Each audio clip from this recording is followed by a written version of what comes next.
میرا گمان ہے واللہ عالم، میں نے کہا تھا ان باتوں میں اختلاف کی گنجائش ہے، یہ کوئی میں قرآن و حدیث کی روح سے نہیں کہہ رہا ہوں، لیکن جو میرا مشاہدہ ہے افغانستان کی تقسیم ہو جائے گی، پختون حصہ جو ہے پاکستان کے ساتھ ملے گا، اور یہ یہاں پر وادی سندھ جس کو اقبال نے کہا ہے کارواں زی وادی دور و دراز آیت بروں، اس جہاں پر خلافت علی منہاج النبوہ کا نظام قائم ہوگا اور یہاں سے فوجیں چلیں گی،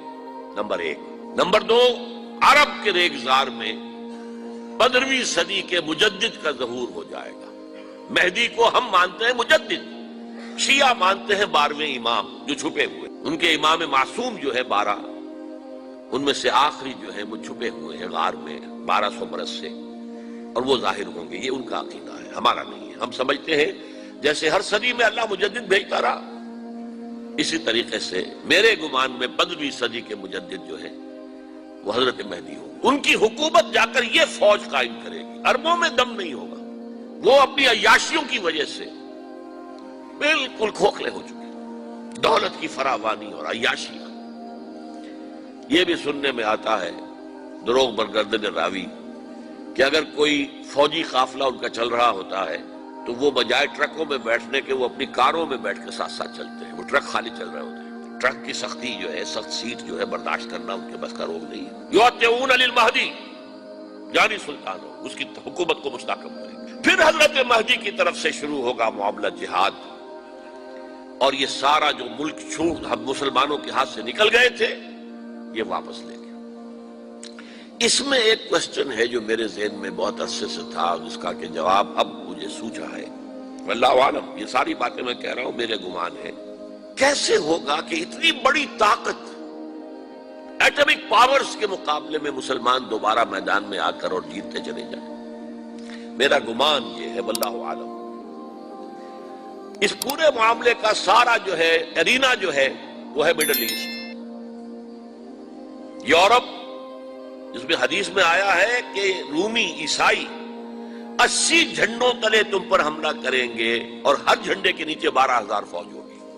10 لاکھ۔ اور مجھے حال ہی میں معلوم ہوا ہے کہ آج کل جو ایک ڈویژن ہوتا ہے وہ 12,000 کا ہوتا ہے، تو 80 ڈویژنز آرمی آئے گی۔ لیکن معلوم ایسا ہوتا ہے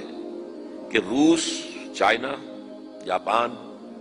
اور میرے خیال میں انڈیا بھی، یہ نیوٹرل رہیں گے، نمٹ لو آپس میں۔ تو ابراہیمی قوموں کا جھگڑا ہے نا کہ فلسطین کس کا ہے، مسلمان کہتے ہیں ہمارا ہے، یہودی کہتے ہیں ہمارا، عیسائی کہتے ہیں ہمارا، تو نمٹ لو، سیٹل یور سکورز۔ لیکن کوئی ویپنز آف ماس ڈسٹرکشن استعمال نہ ہو، اگر وہ ہوئے تو پھر ہم میدان میں آ جائیں گے۔ میرا گمان یہ ہے کہ ویپنز آف ماس ڈسٹرکشن استعمال نہیں کر سکیں گی مغربی طاقت، اور پھر جنگ کے اندر مسلمانوں کے ساتھ جیتنا ان کے لیے ممکن نہیں ہے۔ جن کو موت عزیز ہے، منحصر مرنے پہ ہو جس کی امید نا امیدی اس کی دیکھا چاہیے، اور وہ مرنے کو تیار نہیں ہے۔ وہ تو 40,000 فٹ کی بلندی سے ڈیزی کٹر پھینک سکتے ہیں، نیچے نہیں آئیں گے۔ اور جب نیچے کچھ اتنے تھے تو جو حشر کیا تھا، تو جو بات کہی تھی رمزفیلڈ نے، ویری ٹینیشیس فائٹرز،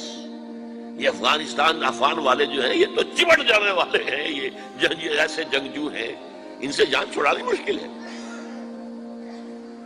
جن کے لیے موت سب سے بڑی کامیابی ہے۔ شہادت مطلوب و مقصود مومن نہ مال غنیمت نہ کشور کشائی، مسلمانوں کا مقابلہ کر سکیں، یہ ہے میرا گمان، واللہ اعلم۔ بہرحال پہلا مرحلہ کسی اجمی ملک میں جو میرے نزدیک پاکستان اور افغانستان پہ مشتمل ہوگا، خلافت کا نظام پہلے آئے گا، پھر یہاں سے فوجیں چلیں گی، حضرت مہدی کی حکومت قائم ہوگی، پھر وہ حضرت مہدی جو ہے وہ جہاد کریں گے، قتال کریں گے، اور اس قتال کے آخری مرحلے پر حضرت عیسیٰ علیہ السلام بھی نازل ہو جائیں گے، اور غالباً ان کے ذریعے سے پھر جتنا الیکٹرانک ان کا حساب کتاب ہے وہ ختم ہو جائے گا۔